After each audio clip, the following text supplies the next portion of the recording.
So, good morning to all of you for the next lecture of economics. In last lecture, we had discussed about some measures undertaken by Maharashtra government related with the education, means core values or core areas of sectors, service sector. So, today we are going to discuss about the tourism sector. What does the Maharashtra government has done for the tourism industry? So Maharashtra attracts many tourists from the different states and abroad too. And to promote the state as a leading tourist destination, the government has formulated Maharashtra Tourism Policy 2016. महाराष्ट्रामध्ये टुरिझमला वाढ देण्यासाठी गव्हर्नमेंटने 2016 मध्ये tourism policy launch केली होती. त्याच्या अंतर्गत त्याचे काय ऑब्जेक्टिव्ह होते, व्हॉट आर द एम्स, का बरं ती पॉलिसी फ्रेम करण्यात आली, त्याच्या मागचे रिझन्स आपण बघून घेऊ. तर पहिला होता to make Maharashtra a leading tourist destination by 2025. 2025 पर्यंत देशामधला सर्वात जास्त टुरिझम प्लेस असणारा राज्य महाराष्ट्राला बनवण्यासाठी ही पॉलिसी बनवण्यात आली होती. जास्तीत जास्त टुरिस्ट महाराष्ट्रामध्ये यावे म्हणून. Attract investment to the tune of 30,000 crores. तर टुरिझम इंडस्ट्रीला वाढवण्यासाठी पैशाची गरज असते, कारण की तुम्हाला तशा फॅसिलिटीज सुद्धा द्याव्या लागतील. टुरिस्टला चांगल्या हॉटेल्स द्यावे लागतील, चांगला ट्रान्सपोर्ट फॅसिलिटी द्यावं लागतील, पब्लिक ट्रान्सपोर्ट चांगला पाहिजे है ना. त्यानंतर हायजीन पाहिजे सगळीकडे, चांगला स्वच्छता वगैरे असला पाहिजे. आणि त्यासाठी गव्हर्नमेंटनं 30,000 crores बजेट लावलेलं आहे. To create 1 million additional job in the industry. आता टुरिझम वाढल्यामुळे जॉब्स वाढतात का? तुम्हाला काय वाटतं, टुरिझम वाढला तर जॉब वाढेल? कसा वाढेल? अनऑर्गनाइज्ड सेक्टरमध्ये जॉब जास्त वाढतो, जसं की ट्रान्सपोर्ट फॅसिलिटीज वाढतात, त्यामुळे कार्स वगैरे चालवणारे, ऑटोज वगैरे चालवणाऱ्यांना रोजगार भेटतो. त्यानंतर गाईड्स आहेत त्यांना रोजगार भेटतो, त्या हॉटेल्सवाल्यांना रोजगार भेटतो जिथं ते थांबतील, लॉजिंग बोर्डिंगवाल्यांना रोजगार भेटणार आहे जिथं ते थांबतील. त्याच्यानंतर फूड्स रेस्टॉरंट्स वगैरे वाढतील, तिथं ऑपॉर्च्युनिटी भेटतील. तर जॉब ऑटोमॅटिक क्रिएट होतं. तर त्यांनी टार्गेट ठेवलं आहे महाराष्ट्र गव्हर्नमेंटनं 1 million ऍडिशनल जॉब्स, म्हणजे आता जेवढे जॉब्स करणारे लोक आहेत त्याच्यापेक्षा 1 लाख अजून लोकांना जॉब भेटेल टुरिझम वाढण्यासाठी. तर 2025 पर्यंत 2025 पर्यंत ही पॉलिसी फ्रेम करण्यात आली की 2025 पर्यंत महाराष्ट्र गव्हर्नमेंटमध्ये टुरिझम हा टॉपवर असला पाहिजे. कळतं का? लक्षात येतोय? Maharashtra tourism development corporation is nodal agency. Nodal म्हणजे सिंगल, ठीक आहे, मेन एजन्सी आहे for implementing the policy in the state. Tourism वाढवण्यासाठी ही गव्हर्नमेंट जास्त फोकस करते. तर महाराष्ट्र टुरिझम डेव्हलपमेंट कॉर्पोरेशन म्हणून एक बॉडी स्थापन करण्यात आलेली आहे. या बॉडीचं कामच आहे महाराष्ट्रामध्ये टुरिझम कसं वाढवण्यात येईल याच्यासाठी फोकस करून राहिलो. What does MTDC do? MTDC organizes different events such as Ellora Festival, Elephanta Festival. Do you know Ellora and Elephanta? Ellora माहिती आहे तुम्हाला काय आहे? औरंगाबाद माहिती आहे तुम्हाला?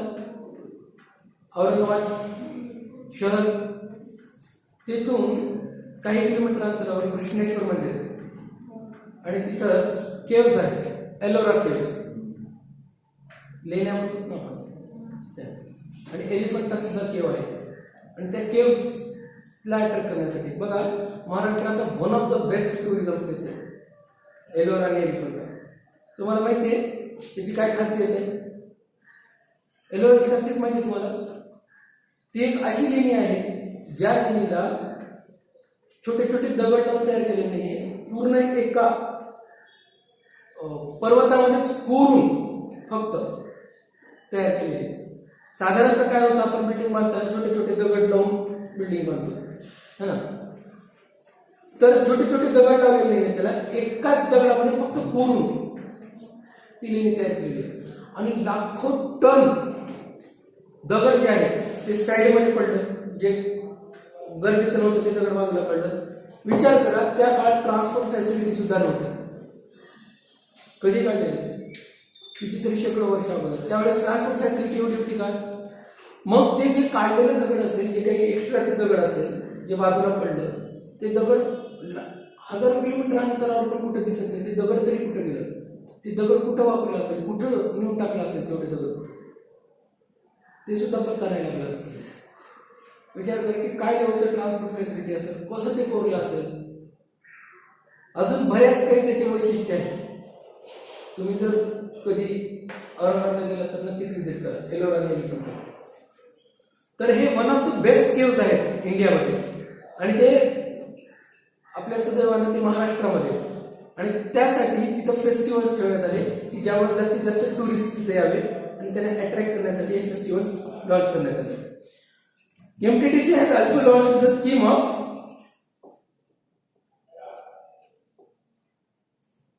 Mahabhraman to bring different experiential projects such as agro-tourism, village tourism, food tourism, safaris, tribal lifestyles, etc. आता महाभ्रमण नावच आहे, महाभ्रमण. भ्रमण करणे म्हणजे फिरणे, महा म्हणजे खूप सारं. तर ह्या स्कीम अंतर्गत काय करण्यात आलं, वेगवेगळ्या शेतीच्या विभागाला. आता अर्बनायझेशन जेव्हापासून झाले, सिटीमध्ये राहणाऱ्या लोकांना गावाकडे काय होतं कळतच नाही, किंवा गावाचा जो लिव्हिंग स्टँडर्ड आहे, लाईफस्टाईल आहे, तो अनुभव करायला त्यांना खूप आवडतं. फॉरेनर्सला विशेष करून खूप आवडतं की महाराष्ट्रामध्ये किंवा इंडियामध्ये ग्रामीण भागात लोक कसे राहतात, ते कसं जगतात, आणि त्यांना तो ॲडव्हेंचर वाटतो तिथं घेऊन गेल्यानंतर. आणि त्यासाठी वेगवेगळ्या अशी लोक ज्यांना विलेज एरियामध्ये व्हिजिट करायला आवडेल त्यांच्यासाठी ही असे प्रोजेक्ट चालू करण्यात आले. ॲग्रो टुरिझमचा, गावागावामध्ये टुरिस्ट घेऊन जायचा. Village tourism. आता ॲग्रो टुरिझम आणि विलेज टुरिझम मध्ये फरक आहे. ॲग्रो टुरिझम म्हणजे कृषी, त्याच्यामध्ये कृषी क्षेत्राबद्दल माहिती दिली जाते, शेती कशी करतात, शेतामध्ये काय काय पीक येतात, त्याच हिशोबाने त्यांना माहिती दिली जाते. त्यामुळे थोडंसं मोकळेपणा वाटतो. आपण जसं जातो ना वेळापासून गावाकडे, तसाच विलेज टुरिझम, गावभागामध्ये लाईफस्टाईल वगैरे जगण्यासाठी एकदम तसाच माहोल दिला जातो. त्यांना मजा वाटते बऱ्याच जणांना. Food tourism. आता India is diversified country, diversification इंडियामध्ये वेगवेगळ्या रिजनचं वेगवेगळं फूड आहे आणि ते स्पेशल फूड आहे. तर महाराष्ट्रामध्ये सुद्धा वेगवेगळ्या रिजनमध्ये वेगवेगळं फूड आहे. तर फूड टुरिझम, वेगवेगळ्या प्रकारचे पदार्थ वगैरे तिथं रिजन वाईज घेऊन जातात त्यांना फिरायला. तिथं वेगवेगळ्या प्रकारचे फूड्स त्यांना टेस्ट करण्यासाठी देतात. तो पण एक वेगळ्या प्रकारचा टुरिझम आहे. सफारीज, ते जंगलामध्ये घेऊन जातात, एकदम असं पॅक गाडी असते पूर्ण, आणि त्याच्यामध्ये तुम्हाला एकदम जंगलाच्या मधोमध घेऊन जातात आणि सगळे जे प्राणी आहेत जंगलामध्ये ते खुले सोडलेले असतात. We can do photography with them, we can see them live, and that is one kind of adventure. Many of the times they are very near to us, आणि तो एक सफारीचा पार्ट आहे. ट्रायबल लाईफस्टाईल, आदिवासी लोक जे आहेत त्यांचा जीवनशैली एक वेगळाच आहे. त्यांच्या जवळ जायचं, त्यांच्या एरियामध्ये जायचं, त्यांच्यासोबत त्यांची लाईफस्टाईल्स अनुभव करण्याचा प्रयत्न करायचा. आणि अशा प्रकारचे वेगवेगळे प्रोजेक्ट लॉन्च करून महाराष्ट्र गव्हर्नमेंट टुरिस्टला अट्रॅक्ट करण्याचा प्रयत्न करतो महाराष्ट्रामध्ये. लक्षात येतोय, कळतंय ना? ठीक आहे. तर महाराष्ट्राचा टुरिझममध्ये अशा प्रकारचं डेव्हलपमेंट करण्याचा प्रयत्न आहे. हॉस्पिटॅलिटी. आता hospitality is much broader industry than other industries. It has grown manifold in the Maharashtra due to flourishing tourism. One of the most defining aspect of industry is that focuses on the customer satisfaction. Hospitality. Do you know hospitality? Hospitality म्हणजे काय?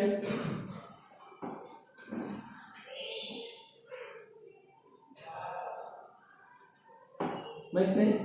Hospital आणि hospitality वेगवेगळे आहेत, दोन्ही समान नाही. Hospitality म्हणजे आदर सत्कार करतो ना आपण पाहुणे घरी आल्याने, पाहुणचार, त्याला हॉस्पिटॅलिटी म्हणतात. अतिथी देवो भव हा एक खूप मोठा इंडस्ट्री आहे आणि इथं फोकस करणं खूप गरजेचं आहे. टुरिझम वाढला पण हॉस्पिटॅलिटी जर नसेल तर टुरिझम वाढत नाही. तुम्हाला टुरिझम वाढवायचं तर पाहुणचार सुद्धा वाढवावा लागेल, हॉस्पिटॅलिटी सुद्धा वाढवावं लागेल. नाहीतर टुरिस्ट फिरायला तरी यायला चांगले प्लेसेस तर दिसत आहेत पण they don't feel safe for there. What will happen? They will never come back. Are you getting my point? हॉस्पिटॅलिटीच नसेल, पाहुणचार नसेल, if the tourist are not feeling safe over there, त्यांना सेफ वाटत नसेल तो प्लेस, चालेल का? नाही चालणार. Hotel industry is one of the sector of hospitality industry. Many forms of transportation that caters to the tourism are also part of this business. Like airlines, hospitality चा प्रकार आहे. Mumbai Goa cruise ship, Mumbai to Goa एक cruise चालते, direct Mumbai to Goa, अगदी समुद्र मार्गाने तुम्ही जाऊ शकता. ऍडव्हेंचर आहे पूर्ण असं समुद्रामध्ये, आणि त्या क्रूज मध्ये सगळं काही आहे. कसिनो आहे, फूड स्टॉल्स आहेत, स्विमिंग पूल सुद्धा आहे. त्यानंतर वेगवेगळ्या पार्टीज होतात त्या क्रूजवर, आणि अगदी तुम्ही जे काही 1-2-3 दिवसाचा प्रवास आहे, जो काही त्यांचा प्रवास आहे, तो तुम्ही बोटमध्ये, शिपमध्ये, क्रूजमध्ये एन्जॉय करू शकता. वेगवेगळ्या प्रकारचा ऍडव्हेंचर आहे ना. Mumbai to Goa by road सुद्धा जाणे एक मजा आहे, आणि Mumbai to Goa by cruise सुद्धा जाणे एक मजा आहे. तशा प्रकारे वेगवेगळ्या स्कीम्स लॉन्च करण्यात आल्या है ना. Fascinate tents like Deccan Odyssey, वेगवेगळ्या प्रकारच्या सुख सुविधा देऊन ट्रेन्स लॉन्च करण्यात आल्या. लाईक एक महाराजा ट्रेन आहे, ती महाराष्ट्रात चालत नाही पण महाराष्ट्रात सुद्धा कदाचित. महाराजा ट्रेनमध्ये तुम्ही अख्खं असं राजवाड्यासारखं, असं म्हणतात की ती एक अशी रेल्वे आहे जी राजवाड्यासारखी आहे, एकदम त्या प्रकारची सुख सुविधा दिली जाते. तर अशा प्रकारचे काही रेल्वे चालू करण्यात आले, ज्याच्यामध्ये भरपूर प्रकारचे ऍडव्हेंचर्स आणि सुख सुविधा देण्यात आल्या.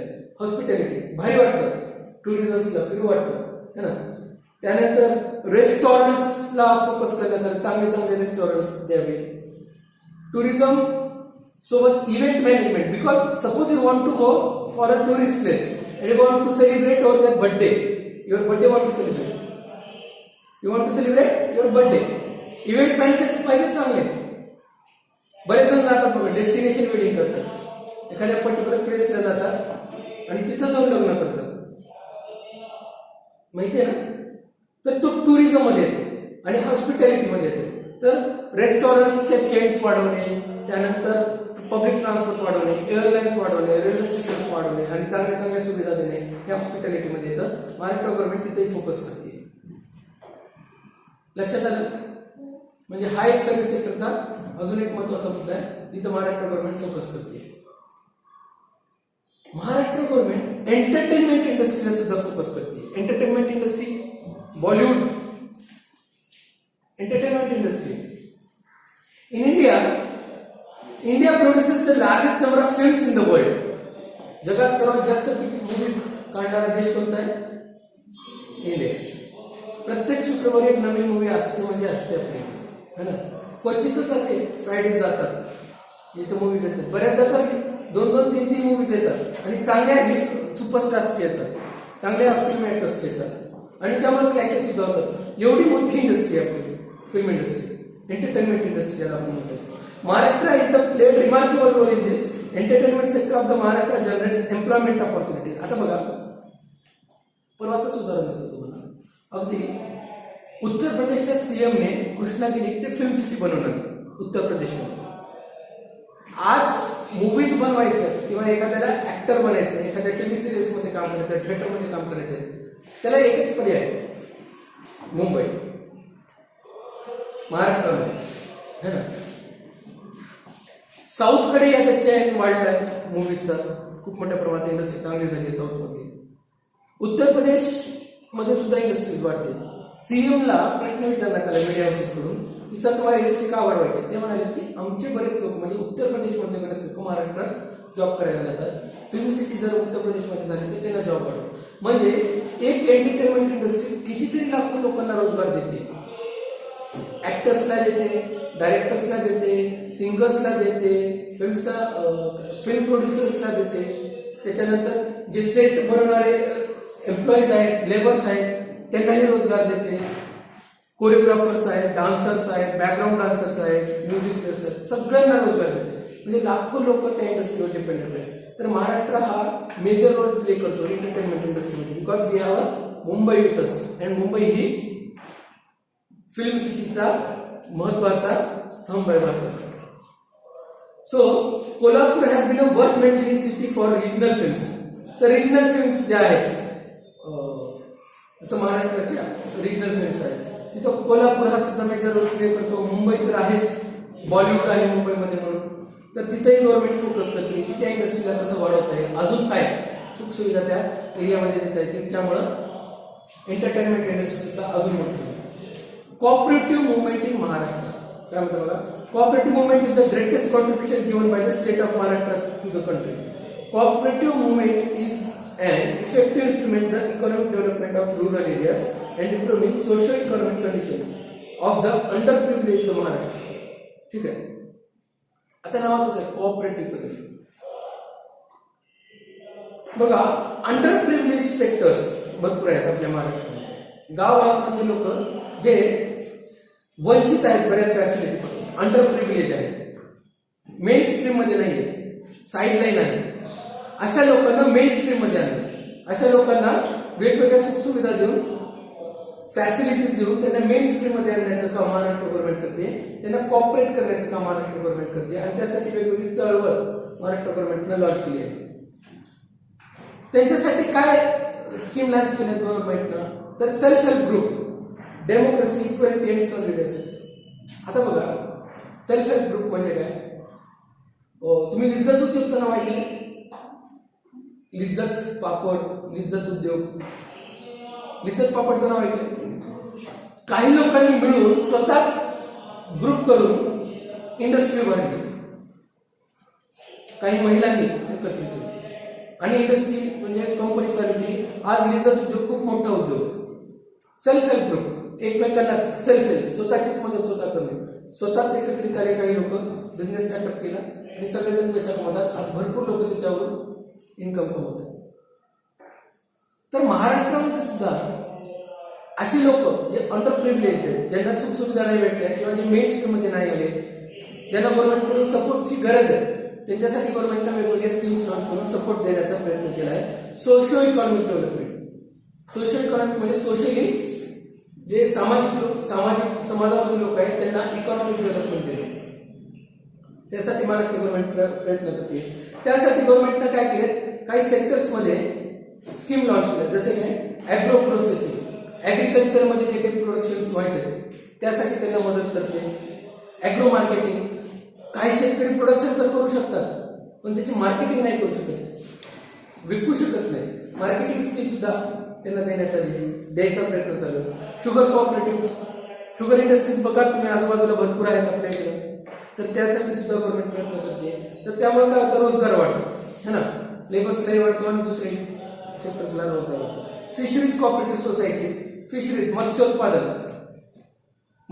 Maharashtra we are lucky that आपल्याकडं भरपूर प्रमाणात समुद्र किनारा आहे, त्यामुळे फिशरीज सुद्धा आपल्या इकडे मोठ्या प्रमाणात होतं, मत्स्योत्पादन सुद्धा आपल्या इकडे मोठ्या प्रमाणात होतं आणि त्यांना सुद्धा गव्हर्नमेंट मदत करतं, कॉपरेट करतं.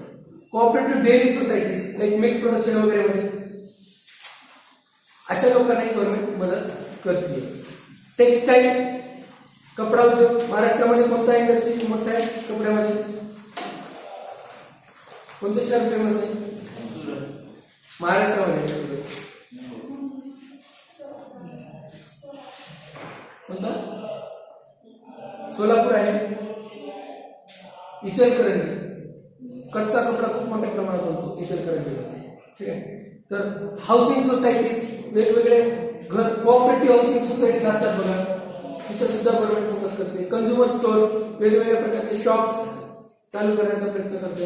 ॲज ऑन 31 मार्च 2017, 31 मार्च 2017 पर्यंत there were about 1.95 lakhs cooperative societies in the state, which is about 5 to 5 lakh members. म्हणजे 1.95 लाख कोऑपरेटिव्ह सोसायटी महाराष्ट्रात अवेलेबल आहेत. 1,95,000 महाराष्ट्रात कोऑपरेटिव्ह सोसायटीज आहेत आणि त्यापासून 5,25,000 लोकांना त्याच्यामध्ये मेंबर्स आहेत. तर हा ओव्हरऑल महाराष्ट्राचा इकॉनॉमी आहे. वेगवेगळे सेक्टर्स डिस्कस केले, वेगवेगळे स्कीम्स गव्हर्नमेंटच्या डिस्कस केल्या आपण आणि महाराष्ट्राच्या इकॉनॉमीला समजण्याचा थोडक्यामध्ये प्रयत्न केला आपण याच्यामध्ये. तर हा चॅप्टर आपल्या इथंच समजतो, ठीक आहे. Will start our next chapter next lecture, that is rural development. कोणता चॅप्टर आहे? Very first chapter, that is basic concept in economics. Thank you.